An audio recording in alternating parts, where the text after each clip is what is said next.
好，跟住我哋睇睇呢個 array 係點樣 declare，即係點樣註冊嘅咧，或者登記咧。譬如佢咧，我有個 array 叫 A，好，咁你打 reserved word ARRAY，咁跟住我哋 specify 咧，佢有幾多格儲存格 storage location， 或者我哋叫做劏房。呢間大房咧係斬開做5間劏房㗎。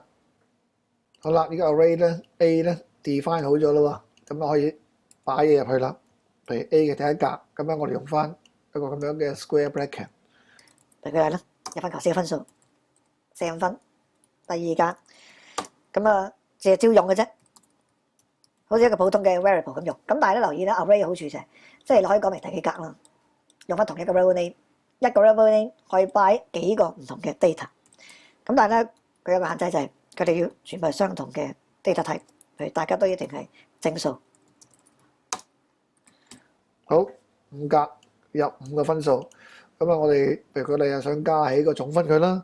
咁變咗咧，我哋有個開一個新嘅 variable define 翻。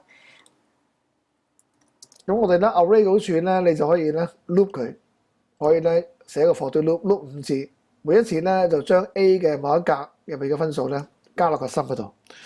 咁所以咧我就可以寫 for count 係1至5啦。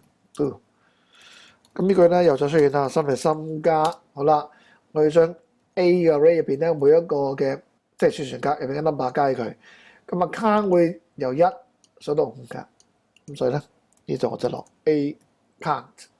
嗱呢個咧就係佢 loop 第一次就係 A1，第二次就係 A2，第三次 A3，如此類推。咁最後尾個心咧就會裝住嗰個總分。好，咁樣。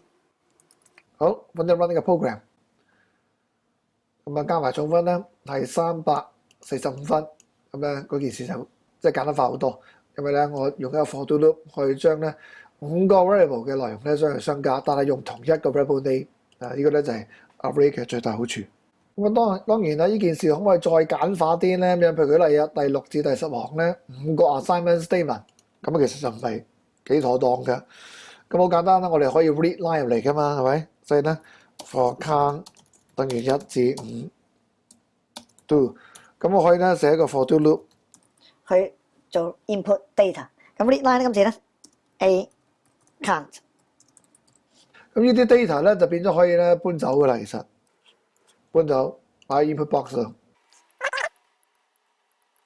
好，5個 data 擺落 input box 度。咁啊 read line A count 先 count 由1數到5咧，咁基本上咧就會食晒落去 A 個 array 嗰度啦。咁啊，我哋再 run 一 run， 果然係啦 ，output total sum 一樣係345分。